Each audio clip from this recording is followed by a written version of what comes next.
Check. Check.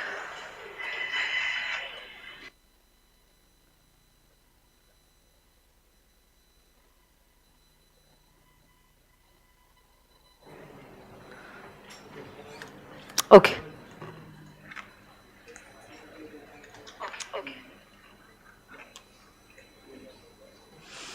So very good afternoon to all of y'all. Okay. तो कल हमने कुछ बेसिक चीजें पढ़ी थी, उससे पहले में हम रिवाइज करेंगे, उसके बाद हम लोग बढ़ेंगे आगे. सबसे पहली बात तो मुझे बताइए, कोई भी एक्ट जब कभी भी बनती है, कोई भी act, whether it is the Indian contract act और सेल ऑफ गुड्स एक्ट और पार्टनरशिप एक्ट, पहले सबसे पहले क्या होता है, कंसर्न मिनिस्ट्री के लोग क्या करते हैं, एक ड्राफ्ट बनाते हैं. यही draft is laid down in both the houses of the parliament. Once it passes from both the houses of the parliament, it will go to the president for his consent. And एक बार president उनका consent दे देता है, उसके बाद ये act बन जाता है. ये जो ड्राफ्ट है, ये जो बिल है, वो क्या बन जाता है, एक्ट बन जाता है.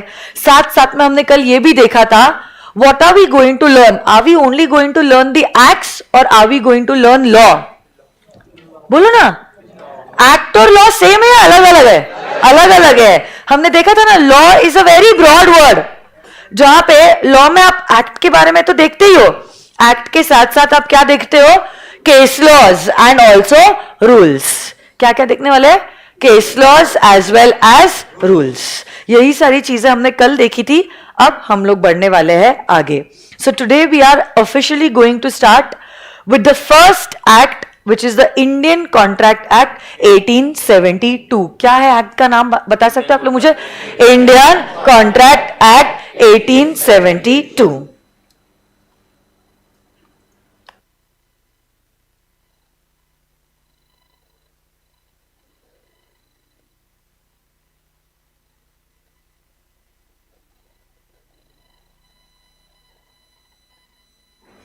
Okay, check. स्क्रीन फ्रीज हो गया वर्चुअल बच्चों के लिए भी.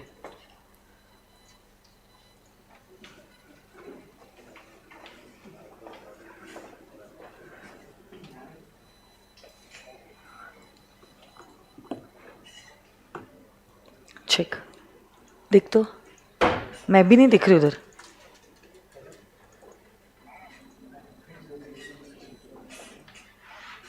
मैं भी नहीं दिख रही.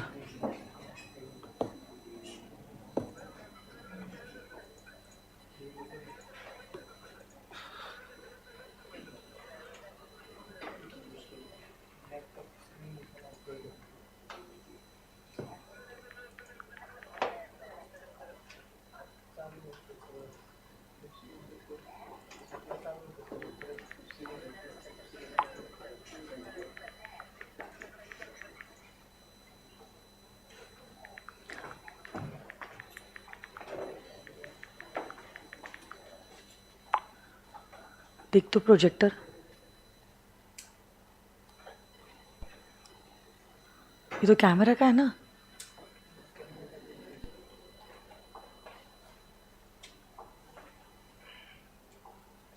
स्क्रीन आ रही है बट मैं नहीं आ रही हूँ. आ रही हूँ मैं, इसमें नहीं दिख रहा. हाँ अभी आई. इसमें दिख रहा है.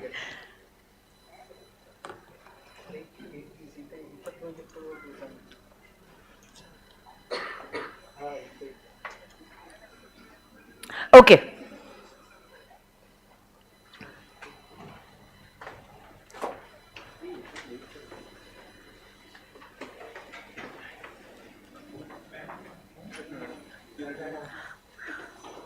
वो वाला प्रोजेक्टर चल रहा है क्या, वो भी नहीं चल रहा है क्या.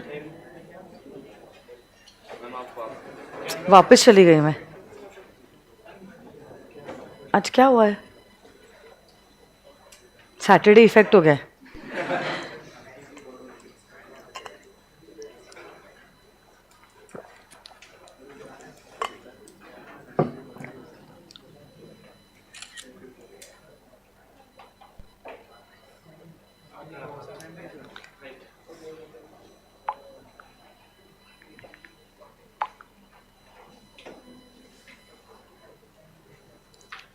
जहीर भाई को कॉल करना। हो गया क्या? ठीक है, ओके। तो अगर आप देखोगे स्क्रीन पे आपको नजर आ रहा है the name of the act. What is the name of the act that we are going to start today? आप बता सकते हो? The Indian contract act 1872। If you will realise there is a way in which I have written the name of the act. हर एक word का पहला letter जो है दैट इज इन कैपिटल। तो अगर आप देखोगे कॉन्ट्रैक्ट का सी कैपिटल है, इंडियन का आई कैपिटल है, एक्ट का ए कैपिटल है, फिर मैंने कॉमा करके 1872 लिखा है। तो क्या ये सारी चीजें मैंने ताकि प्रेजेंटेशन अच्छा लगे इस पर्पस के लिए किया है? No, there is a reason why I have written this name of the act in a particular manner. And what is the reason? Let me tell you. देखो क्या होता है, कानून की दुनिया अपनी दुनिया होती है। ये अपने सपने खुद सजाता है और अपनी दुनिया खुद बसाता है। A particular word could mean something in a particular act and it could mean totally something different in some other act. तो जैसे अगर मैं ये वर्ड लेती हूं act, ACT act, layman language जो आप और मैं एक दूसरे से जब बातचीत करते हैं यूजुअली कैजुअली, एक्ट इस वर्ड का मतलब होता है एन एक्शन। एक्ट इस वर्ड का क्या मतलब होता है? एक्शन। जैसे कि बहुत बार हम हमारे दोस्तों से भी बातें करते करते कह देते हैं how could you act in such a manner. तो एक्ट का क्या मतलब होता है? An action that you have taken. But क्या यहां पे एक्ट का मतलब एक्शन कहना चाहते हैं हम? अरे बोलो ना, यहां पर एक्ट का मतलब क्या हम एक्शन कहना चाहते हैं? नहीं, यहां पे एक्ट का मतलब कुछ और ही है। यहां पर एक्ट इस वर्ड का मतलब कुछ और है। तो क्या है एक्ट इस वर्ड का मतलब? Basically an act with a capital A, an act with a capital A means a particular piece of legislature. ऐसा कुछ कानून जो अब अगर आपको एप्लीकेबल है तो फॉलो करना होगा, उसी का मतलब होता है an act. It is a piece of legislature. If applicable to you, you will have to follow everything that is written in it. That is the meaning of the word act with a capital A. Similarly, contract ये जो शब्द का भी मतलब है, आप contract इस शब्द को उस तरह से इंटरप्रेट नहीं कर सकते जिस तरह से आप और मैं इस वर्ड को समझते हैं। कॉन्ट्रैक्ट इस वर्ड का मतलब वही होगा जो लॉ मेकर ने इस एक्ट में इस शब्द को डिफाइन किया है। तो आगे हम लोग देखने वाले हैं, शायद आज या कल में ही हम लोग देखेंगे, contract means N agreement enforceable by law. Contract means N agreement enforceable by law. यही वो डेफिनेशन है जो लॉ मेकर ने इस एक्ट में लिखी है। और जहां कहीं पे भी कॉन्ट्रैक्ट वर्ड आएगा पूरे एक्ट में, इसका यही मतलब होने वाला है। उसका वो मतलब जो आप और मैं यूजुअली लेमन लैंग्वेज में उसको जिस तरह से समझते हैं वो उस तरह से इंटरप्रेट नहीं किया जाएगा। हर एक वर्ड का अपना ही मतलब होता है, और अगर हर एक वर्ड का अपना मतलब है, ऑब्वियस सी बात है उसको प्रेजेंट करने का भी अपना तरीका है, उसको प्रेजेंट करने का भी अपना तरीका है। और इसीलिए मैंने क्या किया है, जो भी कानून का नाम मैं लिखूंगी वो कानून का नाम लिखते वक्त हर एक वर्ड का पहला लेटर मैं कैपिटल में लिखूंगी। हर एक वर्ड का पहला लेटर मैं कैपिटल में लिखूंगी। I will give you a very simple example. आपकी स्क्रीन पे आपको एक वर्ड नजर आ रहा होगा, माइनर। क्या है ये वर्ड? एक ही वर्ड है, minor. I will prove it to you. शब्द एक है बट अलग अलग कानून में उसके मतलब जो है वो अलग अलग है। शब्द जो है वो एक ही है बट अलग अलग एक्ट में उसके मतलब जो है अलग अलग है। जैसे कि I will tell you, Indian contract act में आप माइनर ये वर्ड से रूबरू होने वाले हो। जो एक्ट में आपको पढ़ाने वाली हूं उसमें मैं आपको बताने वाली हूं, कोई भी कॉन्ट्रैक्ट अगर वैलिड आप करना चाहते हो ना, party should have the capacity to enter into a contract. कोई भी कॉन्ट्रैक्ट अगर आप वैलिडली एंटर करना चाहते हो, the contracting parties should have the capacity to enter into a contract. अच्छा, मेरे लेक्चर में मैं हिंदी और इंग्लिश दोनों यूज कर रही हूं. Is that fine for you all? Is it? ये ठीक है क्या आप लोगों के लिए? क्या आप चाहते हो मैं ज्यादा हिंदी यूज करूं या ज्यादा इंग्लिश यूज करूं, या जैसे चल रहा है वैसे समझ में आ रहा है? अरे बोलो ना. हाँ, समझ में आ रहा है ना, क्योंकि only one student has his paper in Hindi, बाकी सब लोगों का इंग्लिश में है. तो मैं जानबूझ के ज्यादा इंग्लिश में लेक्चर डिलीवर करने की कोशिश करूंगी, because you know I don't want to make you all comfortable in the class. I want to make you all comfortable in the examination. यहां पे कंफर्टेबल फील करा कि अरे मैं कितनी भारी टीचर हूं, ऐसा मेरा कुछ एटीट्यूड नहीं है, है ना. I will feel that I have done something good in your life only if your examination goes well. I already told you, मेरा एटीट्यूड कभी भी टीचर की तरह नहीं रहने वाला है. It is always going to be as if I am your elder sister. तो अब अगर मेरे आप छोटे भाई बहन हो, तो obviously I don't want to impress you. I am going to do all that stuff which is going to be helpful for you in your life and in your career. तो यहां पे मेरे को आपको कंफर्टेबल फील नहीं कराना है. I want to make it sure that you feel comfortable in those 3 hours of the examination. और आप लोगों को पता है आपको आपका पेपर इंग्लिश में ही देना है. मेरा सब्जेक्ट थ्योरेटिकल है, सब्जेक्टिव है, और इंग्लिश अच्छी होना बहुत ज्यादा जरूरी है. और इसीलिए जितना मैं इंग्लिश में बोलूंगी उतने ज्यादा फेमिलियर और कंफर्टेबल हो जाओगे with the language. And that is why I'm keeping it a combination of both Hindi as well as English. Initial days में थोड़ा ज्यादा हिंदी रहेगा, बाद में मैं कोशिश करूंगी ज्यादा इंग्लिश रहे, कम हिंदी रहे. ठीक है? Because finally we have to prepare for that big day. अरे हाँ है ना? समझ रहे हो ना आप लोग?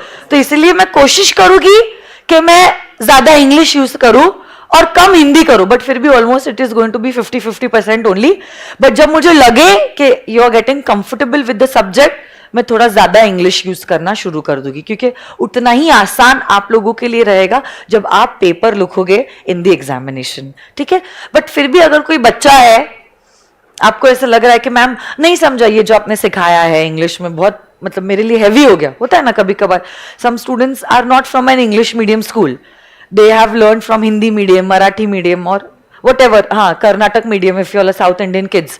तब ऐसे केस में हो सकता है you all might not understand what I have explained, जो मैंने समझाया है. That time you can always stop me there and there itself and tell me कि मैम जो भी आपने प्रोविजन इंग्लिश में सिखाया है उसको वापस आप हिंदी में रिपीट कर दीजिए.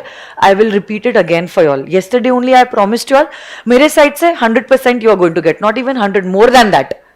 Okay, but it is up to you how much you want to take from मी.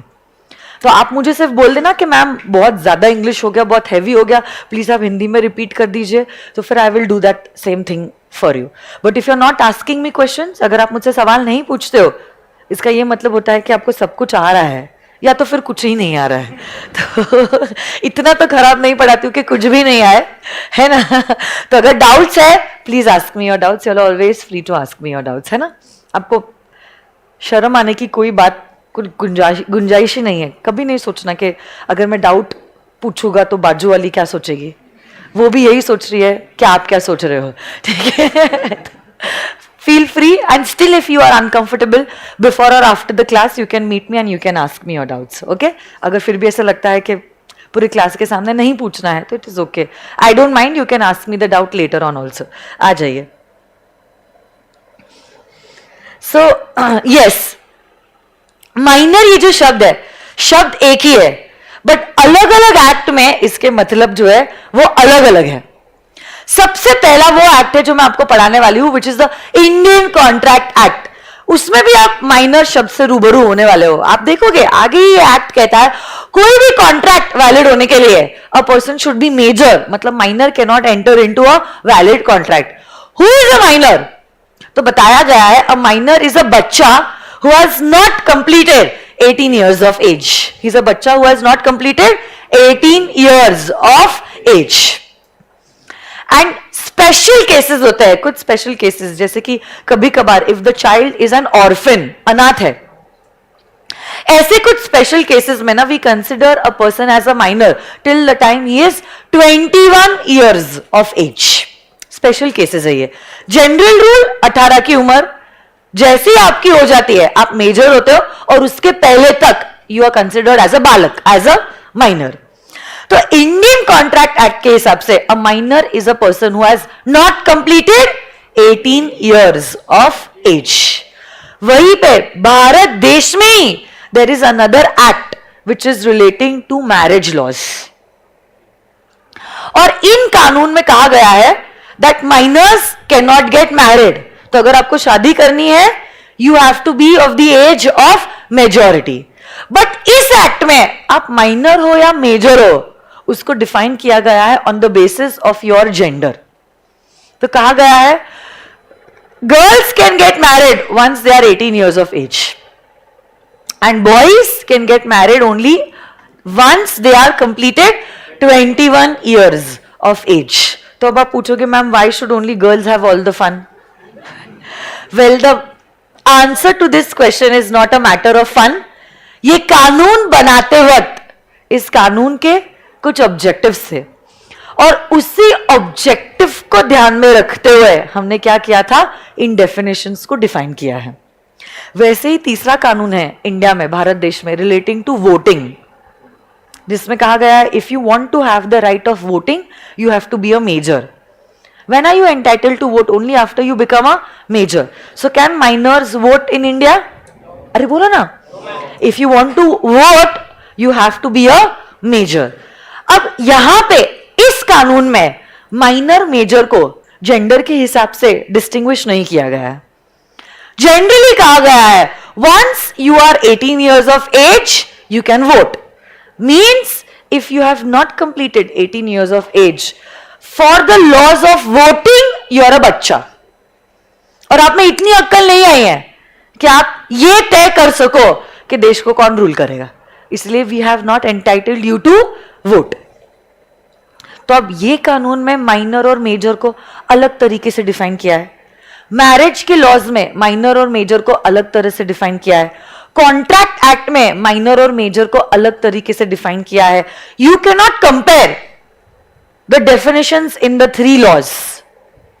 हर एक कानून का, हर एक एक्ट का अपना ही मतलब है, अपना ही पर्पस है, और इसी पर्पस को, इसी ऑब्जेक्टिव को ध्यान में रखते हुए हमने क्या किया है, इस कानून को ड्राफ्ट किया है। इसी ऑब्जेक्टिव को ध्यान में रखते हुए हमने क्या किया है, कानून को ड्राफ्ट किया है। आप लिटरल सेंस में कंपैरिजन नहीं कर सकते कि मैम, ओ मैम देखो ना यहां पे क्या हुआ है,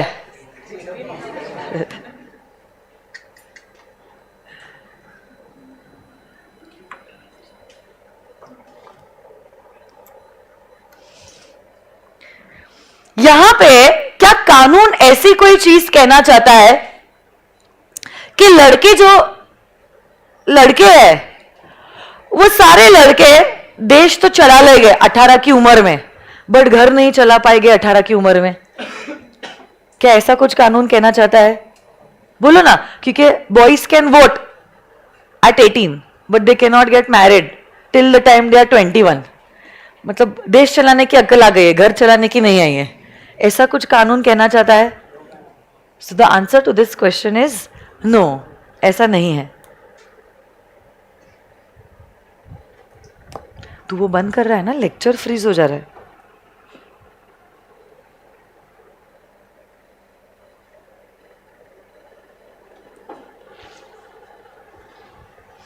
अभी वर्चुअल स्क्रीन भी चली गई।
Okay, I think now it's clear.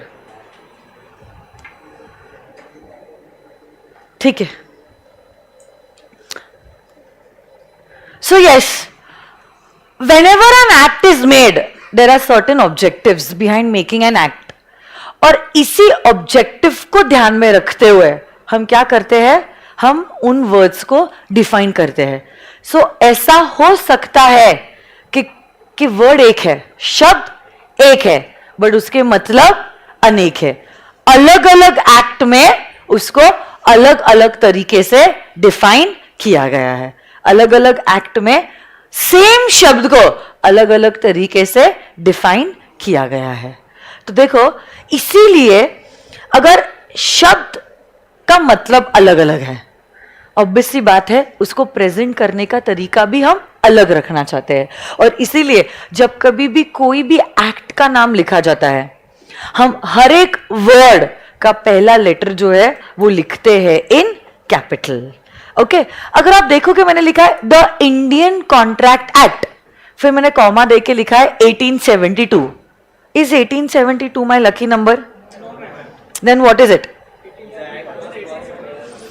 1872 is the year in which this act came into enforcement. 1872 is the year.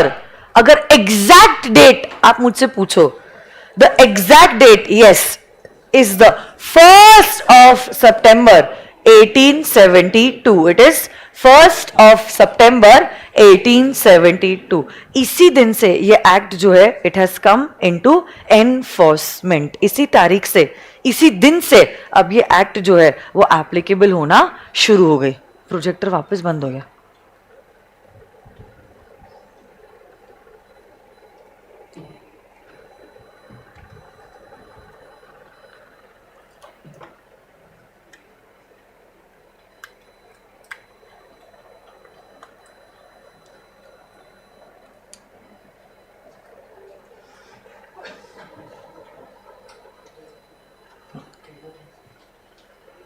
Screen ना वर्चुअल और लाइव दोनों बच्चों को नहीं आ रही.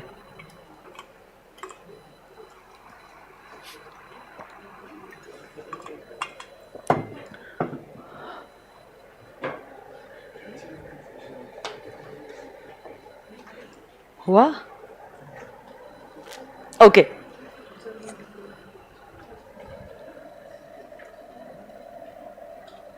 क्या आप लोग मुझे बता सकते हो what is exact date on which this act came into enforcement? 1st of September 1872. कुछ तो प्रॉब्लम है.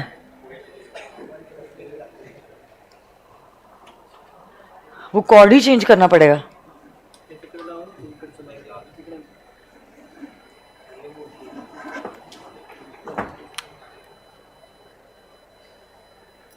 गिर जाओगी मैं.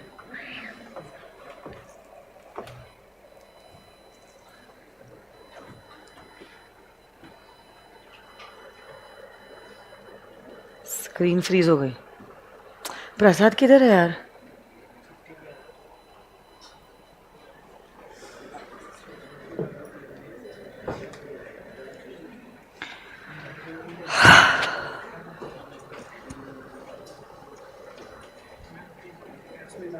नोटिफिकेशन आता है क्या? नहीं आता है नोटिफिकेशन. चेक लगाने के बाद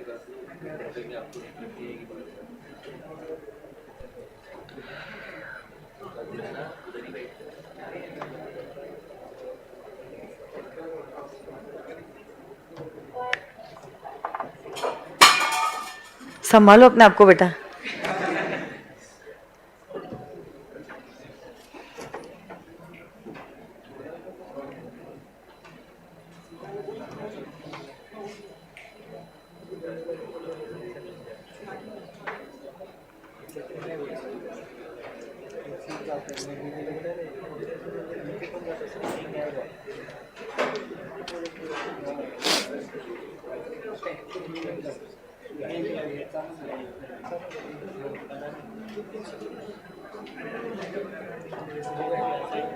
हुआ?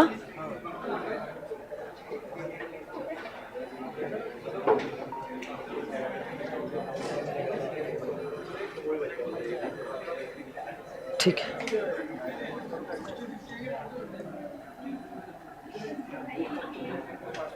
क्या आनंद सर?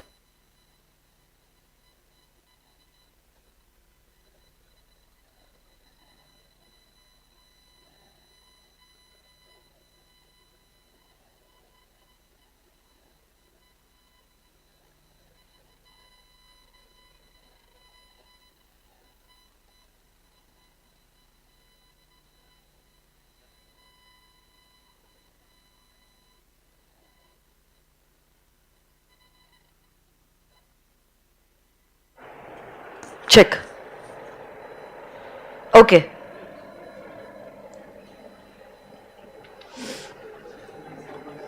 सर का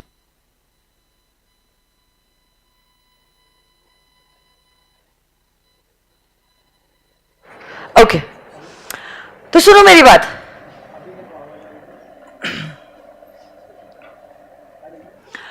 कोई भी कानून का नाम जब कभी भी आप लिखोगे, make it sure in your answer आप प्रेजेंट करते वक्त हर एक वर्ड का पहला लेटर कैपिटल में लिखने चाहिए। कोई भी एक्ट हो, देखो आप लोगों को 5 एक्ट्स आपके सिलेबस में, इसके बारे में मैंने आपको कल जानकारी दी है। कोई भी आंसर की शुरुआत जब आप करोगे ना एग्जामिनेशन में, देखो आपका पेपर आप लोग जानते हो it is a subjective paper, तो कोई भी आंसर की शुरुआत जब आप करोगे आपको एक्ट का नाम तो लिखना ही है, according to the provisions of the Indian contract act 1872 और according to the provisions of the companies act 2013 या कुछ भी क्यों ना हो। कोई भी कानून का नाम लिखते वक्त you have to make it sure कि आप कानून का नाम लिखते वक्त हर एक वर्ड का पहला लेटर कैपिटल में लिख रहे हो। तो देखो यहां पे आपको नजर आ रहा होगा कुछ मैंने लिखा है, यहां पे मैंने आंसर लिखा है, जहां पे मैं लिख रही हूं according to the provisions of, अब देखो मैंने एक्ट का नाम कैसे लिखा है, द इंडियन कॉन्ट्रैक्ट एक्ट 1872। क्या ये सही है या गलत तरीका है? गलत तरीका है। ये देखते से ही इंस्टीट्यूट जो है ना आपके आंसर को कट कर देगा। The institute will not even read what you have written. Institute ये सोचेगा कि बच्चे को यही नहीं पता है कि एक्ट का नाम कैसे लिखते हैं। अगर ये चीज के बारे में जानकारी नहीं है तो बच्चा आंसर क्या देगा? क्या उसने कानून को समझा है, याद किया है और हमें बता रहा है? वो पहले ये तो वो समझ ले कि कानून का नाम कैसे प्रेजेंट किया जाता है, फिर कानून में क्या लिखा है उसको हम डिसाइड करेंगे कि उसने ठीक से पढ़ाई की है या नहीं की है। So you have to be very vigilant in my paper, because एक छोटी सी गलती भी आपको 6 महीने कॉस्ट कर सकती है। और हर एक आंसर में आपको कानून का नाम तो प्रेजेंट करना होता ही है। तो इसीलिए जब कभी भी आप कानून का नाम प्रेजेंट करोगे you have to make it sure that the first letter of every word is written in capital.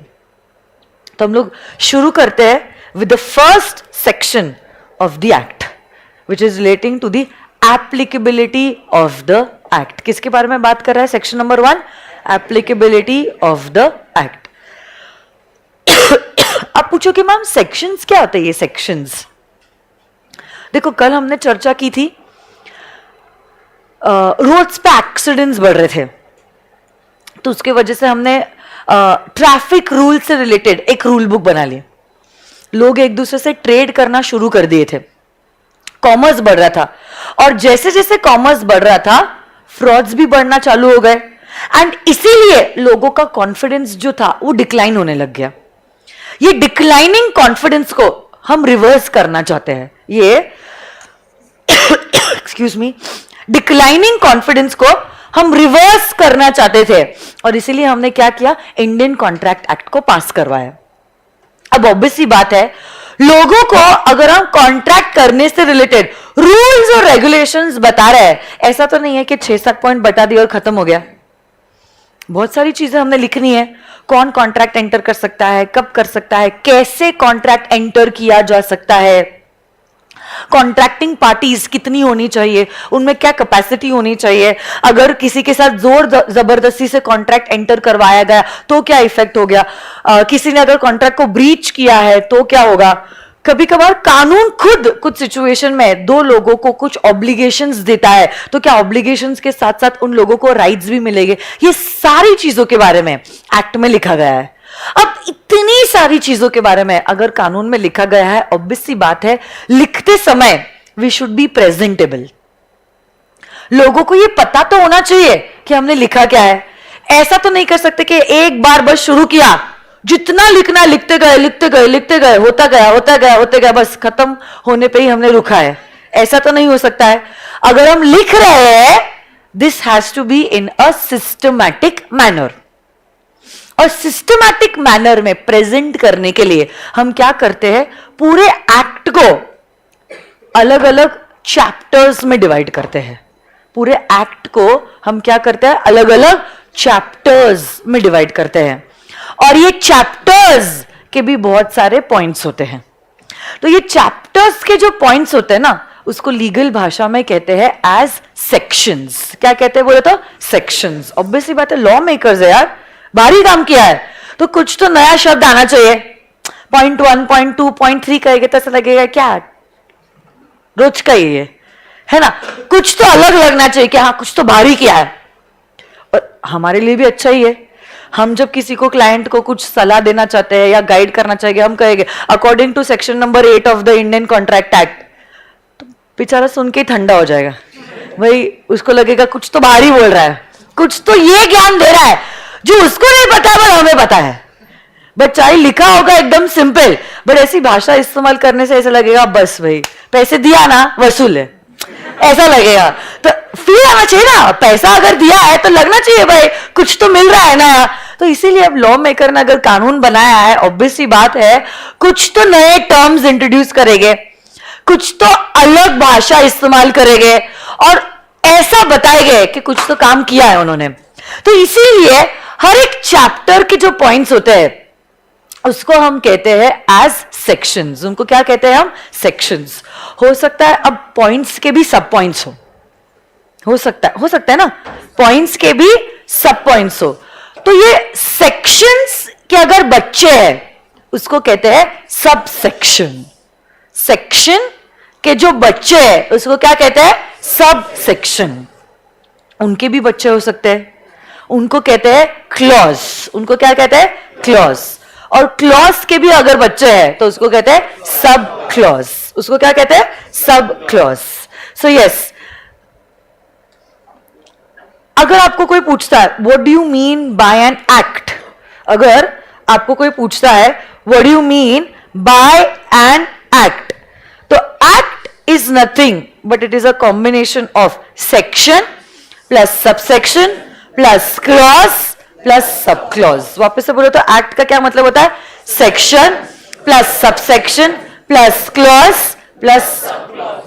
अगर आप बोलो मैम आपने तो कल बोला था सब्जेक्ट तो है थ्योरेटिकल बट अप्रोच है एकदम प्रैक्टिकल, तो बताओ ना कोई एक्ट जिसमें सेक्शन है, सबसेक्शन है, क्लॉज है, सब क्लॉज है। देखो आपकी आंखों के सामने is the bare companies act 2013। This is the bare act.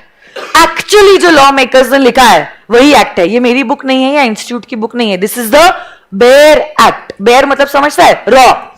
जो लॉ मेकर ने बनाई है वैसे की वैसी एक्ट की सॉफ्ट कॉपी मैंने आपके आंखों के सामने रखी है।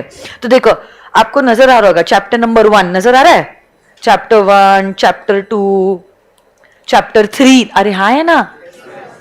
पूरी एक्ट को हमने अलग अलग चैप्टर्स में डिवाइड किया है और फिर ये चैप्टर्स में आपको नजर आ रहे होंगे पॉइंट्स 3, 4, 5 यहां पे ऊपर 1, 2। चैप्टर नंबर 1 में 2 ही पॉइंट्स है, 1 और 2 दिख रहा है क्या आपको? और चैप्टर 2 में फिर चालू होता है 3, 4, 5, वो खत्म होता है अप टू 22। चैप्टर 3 में पॉइंट नंबर 23 चालू होता है। तो now we are not going to tell them points, हम इसको क्या कहेंगे? सेक्शन। इसको क्या बोलते हैं? Section. So basically chapter 1 has 2 sections, section 1 and section 2. Chapter number 2 has section number 3 to section number 22. अब हो सकता है इन sections के भी points हैं, देखते हैं ना हम लोग। चलो आते हैं। मैंने कल आपको बोला था this whole companies act comprises of 470 sections। आपको नजर आ रहा है? देखो 470 सेक्शन, लास्ट वाला सेक्शन है, एंड इतने सारे चैप्टर्स है, 29 चैप्टर्स, 470 सेक्शंस. कोई भी एक सेक्शन उठा लेते हैं, चलो.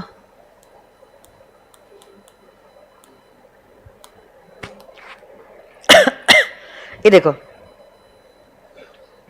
ये 8 दिख रहा है आपको, 8 बोल्ड में नजर आ रहा है, 8 रीड करो तो 8 क्या है, this is there in your syllabus, इसलिए मैं वो करा रही हूं. Formation of companies with charitable objects, तो इसको हम क्या कहेंगे, सेक्शन 8. क्या कहेंगे, अगर आप सेक्शन 8 देखते हो, एक सेंटेंस का नहीं है, उसमें बहुत सारे सेंटेंसेस है, तो इसलिए हमको पैराग्राफ फॉर्मेट में तो प्रेजेंट नहीं करना है. पैराग्राफ फॉर्मेट में प्रेजेंट करने से इजी हो जाता है या डिफिकल्ट हो जाता है, difficult. So we want to present it in a manner that people can interpret the law. तो इसलिए देखो 8 को हमने पॉइंट्स दिए, पॉइंट 1, पॉइंट 2 दिख रहा है क्या आप लोगों को, 2, 3, 4, 5 नजर आ रहा है या नहीं. तो अगर आप बात करो इस पॉइंट की, हम कहेंगे this is section number 8 subsection 1. Section number 8 subsection 1 के भी 3 बच्चे हैं, ए बी सी. तो मतलब अगर मुझे ये ए पॉइंट रीड करना है ना, सच में यहां पे स्टाइलिश चलता ही नहीं.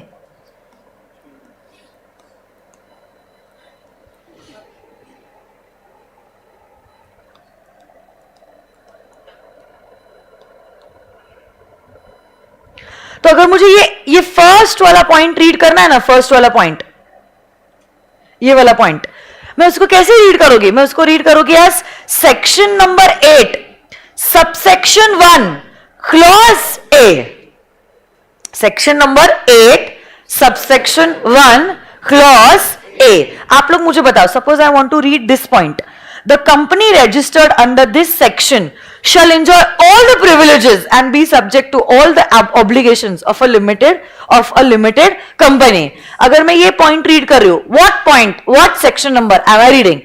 Section number 8 subsection 2. What am I reading? Section number 8 subsection 2. Did you understand this? तो अगर आपको कोई पूछता है एक्ट का क्या मतलब होता है, एक्ट, आप कहोगे an act is nothing but it is a combination of section plus subsection plus clause and subclause. But law क्या होता है, law act तो होता है ये law में, plus rules and plus case laws also, plus case laws also. तो law is equal to act plus rules plus case laws, but act is equal to section plus subsection plus clause plus sub clause. ठीक है, तो देखो हम लोग शुरुआत करने वाले हैं विद सेक्शन नंबर 1. उसके पहले प्लीज आप लोग ये लिख दीजिए ना एक सेंटेंस में, act is equal to section plus subsection plus clause plus sub clause.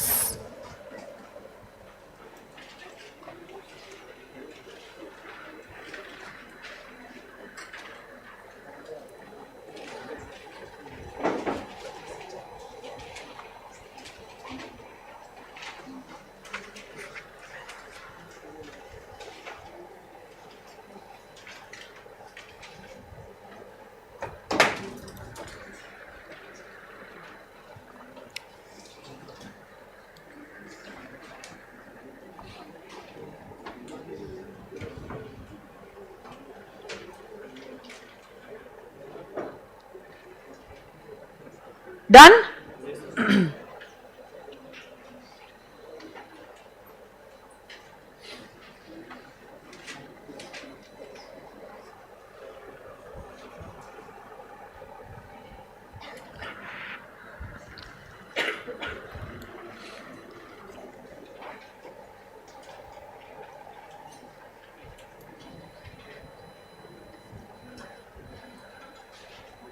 Okay, so I think you are done with the writing part. एक ही आपको सेंटेंस लिखना है, एक्ट इज इक्वल टू, बोलो तो एक बार, plus subsection plus clause plus.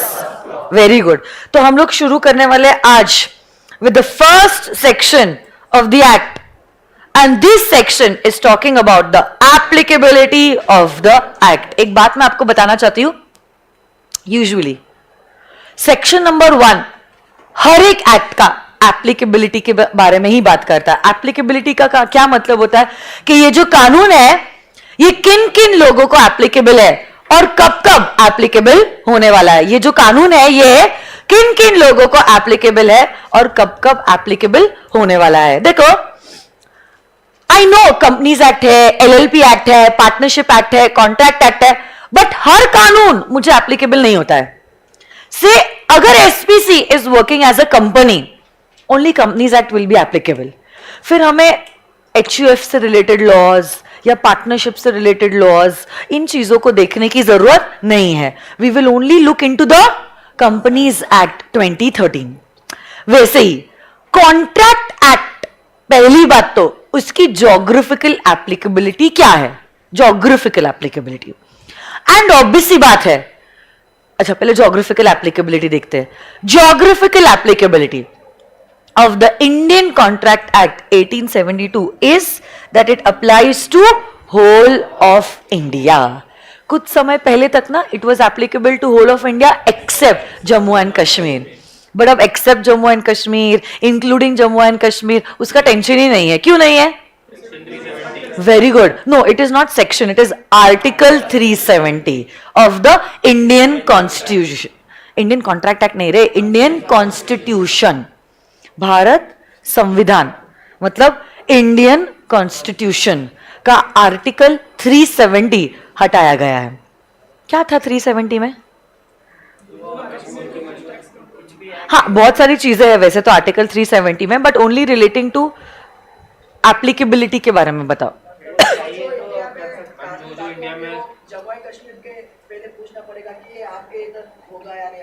Basically 370 के द्वारा we had given a special status to the state of Jammu and Kashmir. क्या बोलते हैं उसको? Special status to the state of Jammu and Kashmir. उसका इंपैक्ट क्या था? भारत सरकार अगर इंडिया में कोई भी कानून लाने वाली है, भारत सरकार को जम्मू एंड कश्मीर के राज्य सरकार से पहले पूछना चाहिए, मतलब पूछना पड़ेगा कि क्या आप चाहते हो ये कानून आपको एप्लीकेबल हो। अगर वहां की राज्य सरकार ने कहा हां तो ही कानून एप्लीकेबल होगा, otherwise the act will not be applicable to the state of Jammu and Kashmir. This was the provision according to article 370 of the Indian constitution. But 370 हटाने के वजह से now the special status to the state of Jammu and Kashmir has been removed. Because this special status has been removed, now every central act is going to be applicable to whole of India. अब उन लोगों को पूछेगी नहीं कि क्या आप चाहते हो ये कानून आपको एप्लीकेबल हो, और अगर वो हाँ कहेंगे तो ही होगा, वो ना कहेंगे तो नहीं होगा। अब हम उनको स्पेशल स्टेटस नहीं देंगे। तो जैसे महाराष्ट्र है, राजस्थान है, गुजरात है, वैसे ही जम्मू एंड कश्मीर है।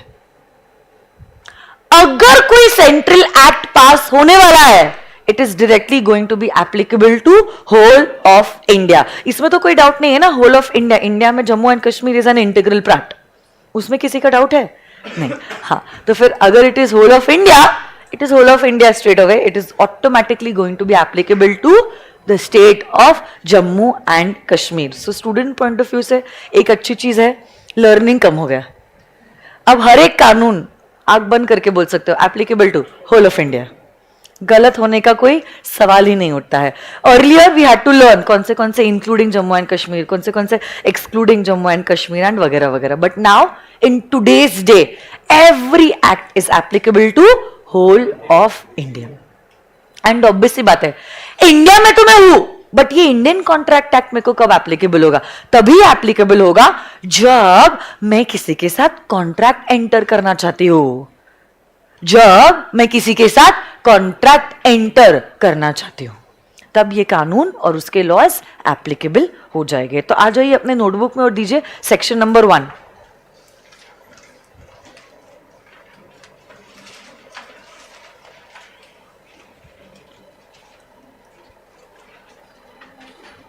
एक मिनट इधर आना केशव।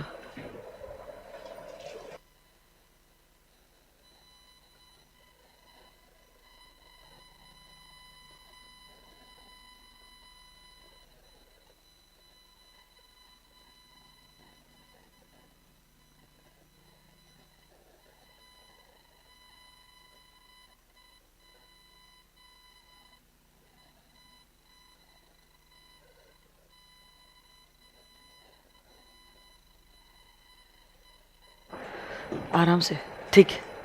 लिखा? क्या लिखने वाले हो? Section number 1।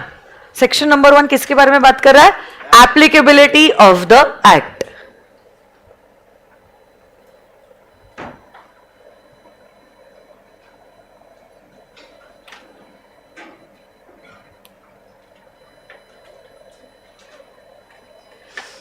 And this act is applicable to, बोलो, whole of India.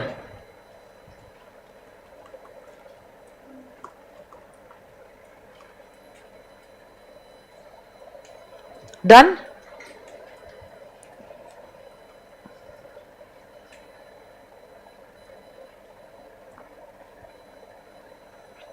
अरे हुआ क्या?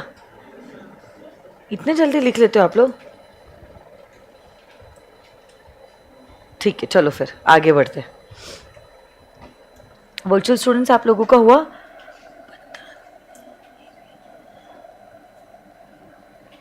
रंजीत संभालो अपने आप को, ठीक है।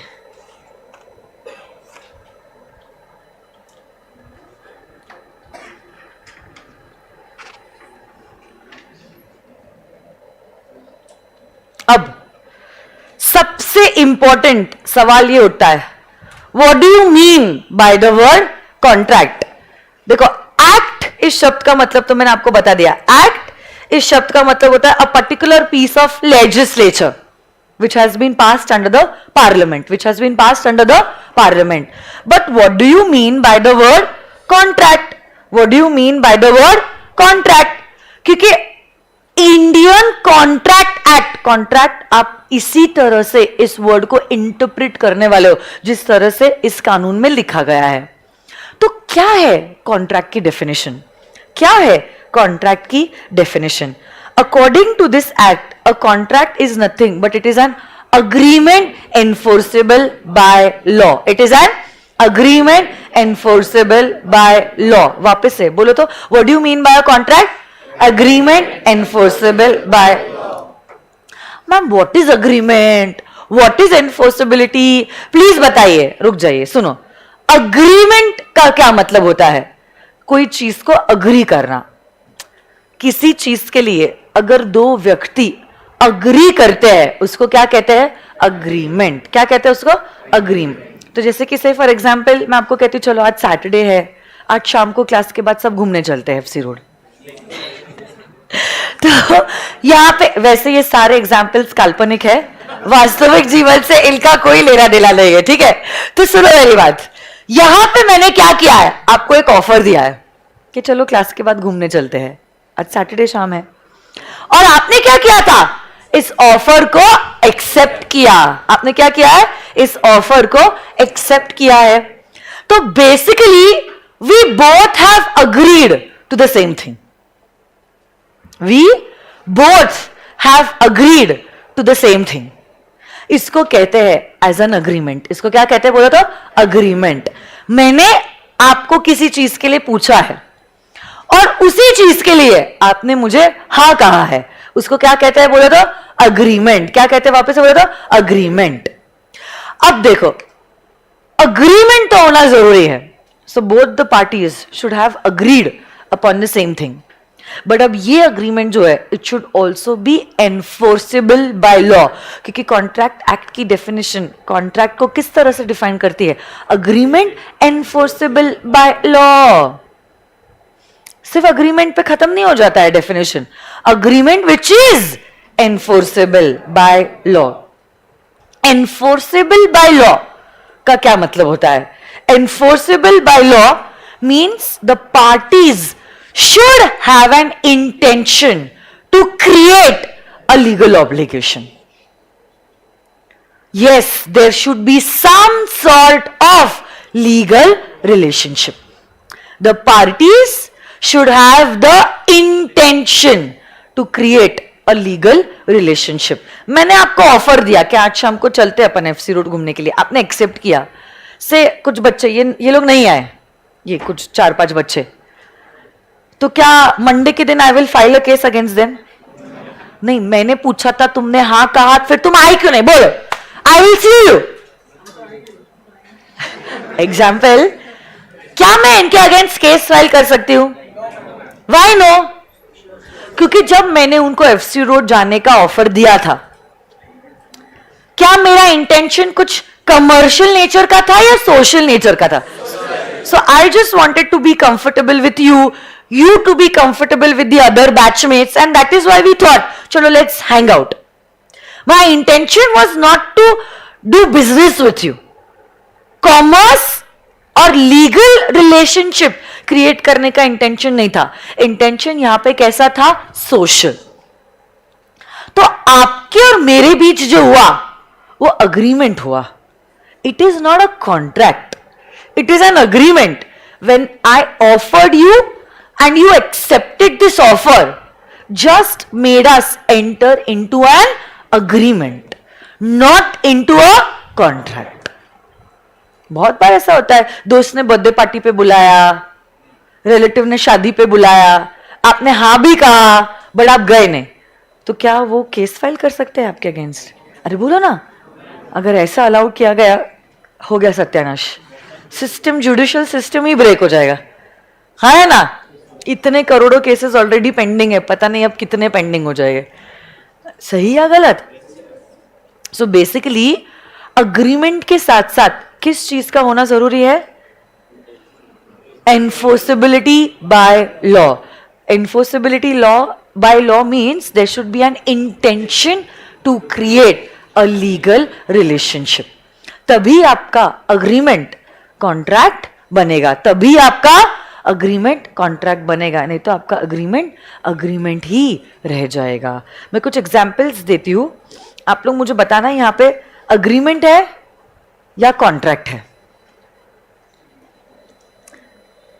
देखो एक दिन क्या हुआ. एक शाम कटरीना जी ने सलमान को चाय पे बुलाया. ओके, ऑफर किसने दिया है? कटरीना ने. तो कटरीना ने क्या किया है? सलमान को चाय पे बुलाया. सलमान ने कहा हाँ हाँ ऑफ कोर्स, आज शाम को मैं आपके घर पे चाय पीने आ जाऊंगा.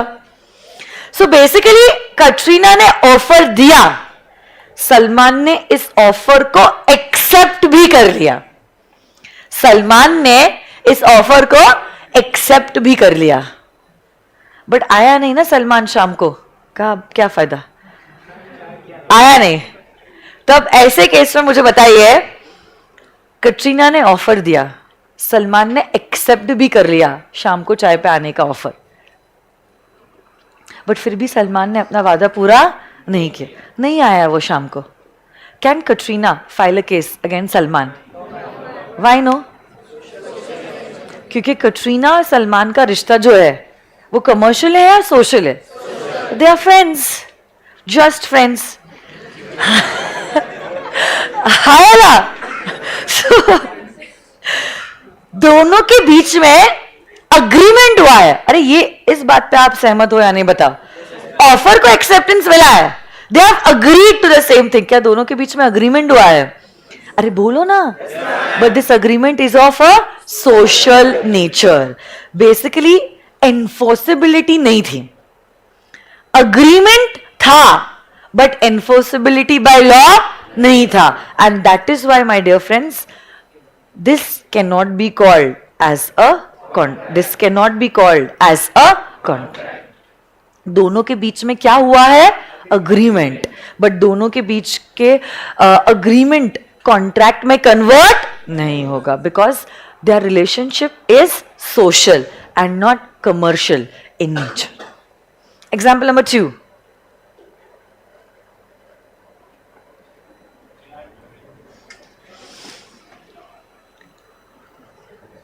विराट जी ने अनुष्का को वादा किया कि आज एनिवर्सरी है और इसी एनिवर्सरी के मौके पे आज शाम को I would like to give you a diamond ring.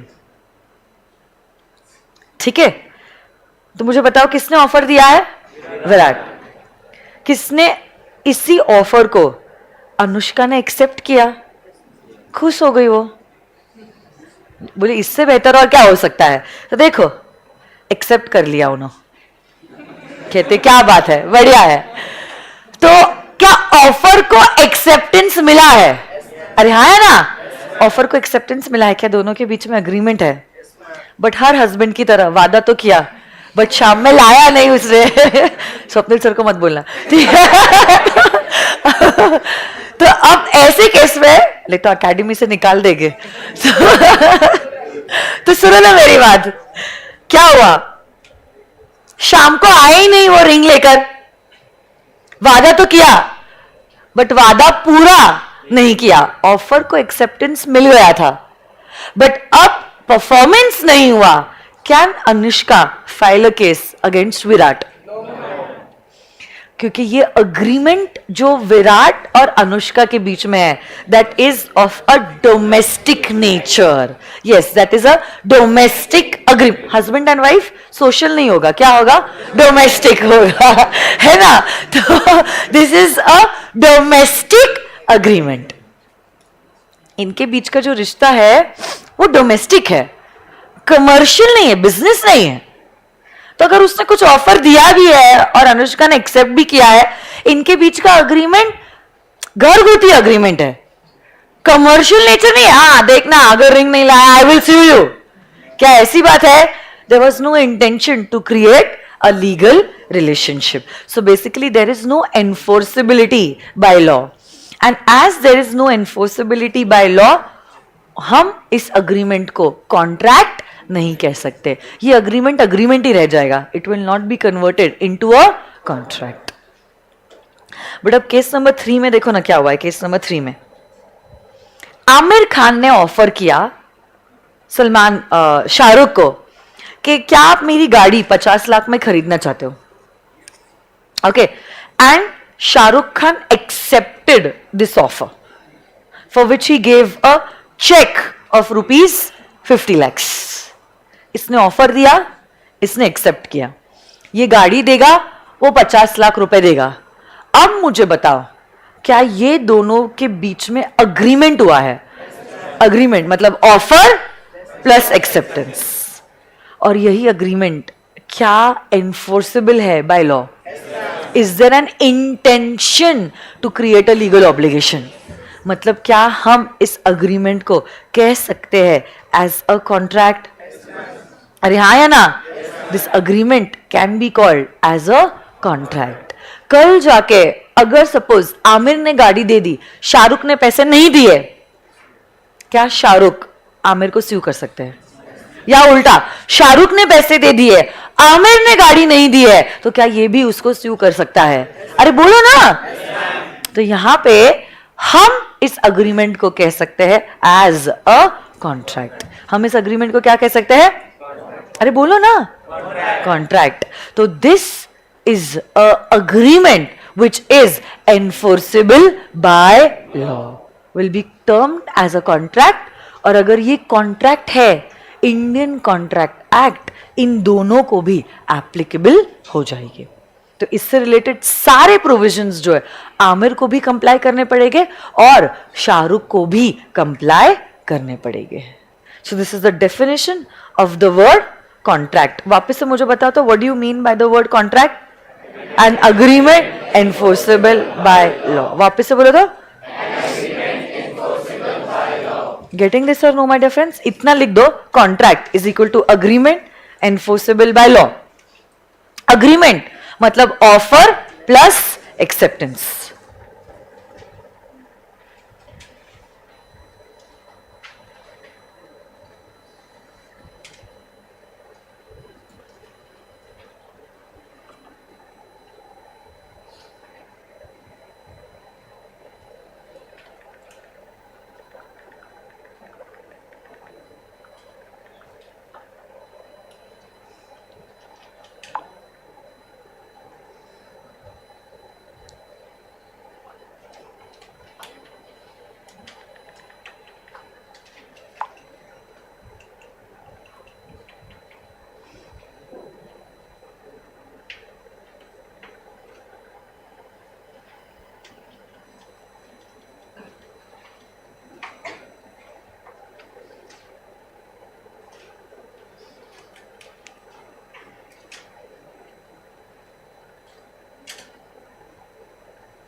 Done? अरे बोलो ना, अरे तुम लोग डरते हो क्या मुझसे सच में? जवाब क्यों नहीं देते हो फिर आप लोग? लिख लिया है क्या? अग्रीमेंट के नीचे लिखो ना ऑफर प्लस एक्सेप्टेंस, और एनफोर्सेबिलिटी बाय लॉ के नीचे लिखो intention to create a legal obligation. आज एक छोटा सा होमवर्क होगा, आपको सोच के आना है अग्रीमेंट और कॉन्ट्रैक्ट इन दोनों शब्दों में से which is the broader word. Think and along with reasons you have to answer to this question on Monday. We will be meeting on Monday. Tomorrow is a Sunday, would be a holiday. क्या है सवाल? Between an agreement and a contract, which is the broader word and why? आपको why का भी जवाब देना है, एक सवाल चार गोले नहीं है क्या? वाई के साथ आपको जवाब देना होगा कि क्यों। अगर आपका जवाब है अग्रीमेंट ब्रॉडर है तो क्यों, अगर आपका जवाब है कॉन्ट्रैक्ट ब्रॉडर है तो क्यों, आपको मुझे अलोंग विथ रीजंस जवाब देना होगा। जय माता दी नहीं करना है। Think and tell me. अगर आप चाहते हो एग्जाम्पल के साथ समझा सकते हो, या ऐसे ही थ्योरेटिकली भी आप मुझे इस सवाल का जवाब दे सकते हो। Okay, there is a little small announcement. You know, on the 26th of December, SPC will be completing 18 years. Sorry, SPC will be completing, I'm so sorry, 11 years from its incorporation, and that is why on this special occasion, Swapnil sir has told that we will be introducing a lot of offers, especially for CA Foundation. तो अगर आपने batch में अभी तक enrol नहीं किया है, whether you are face to face, live streaming और Google Drive, pen drive, OTT mode student, you can avail this particular discount. ये जो लेक्चर अभी YouTube पे चल रहा है ना, उसके कमेंट्स में एक कमेंट पे मैं पिन करने वाली हूँ एक फॉर्म, वो फॉर्म में आपके डिटेल्स भर दो, एंड जो भी ऑफर्स आप लोगों के लिए बेस्ट अवेलेबल रहेंगे वो ऑफर्स हम आपको देंगे. So you are getting the same product, same faculties, same books, nothing is going to be compromised, not the books nor the teaching quality, but the prices will be really very less, है ना. So if you are interested to avail the same discounts, you can fill in the form. Okay, thank you so much. See you all on Monday. Bye bye. Party करेंगे ना?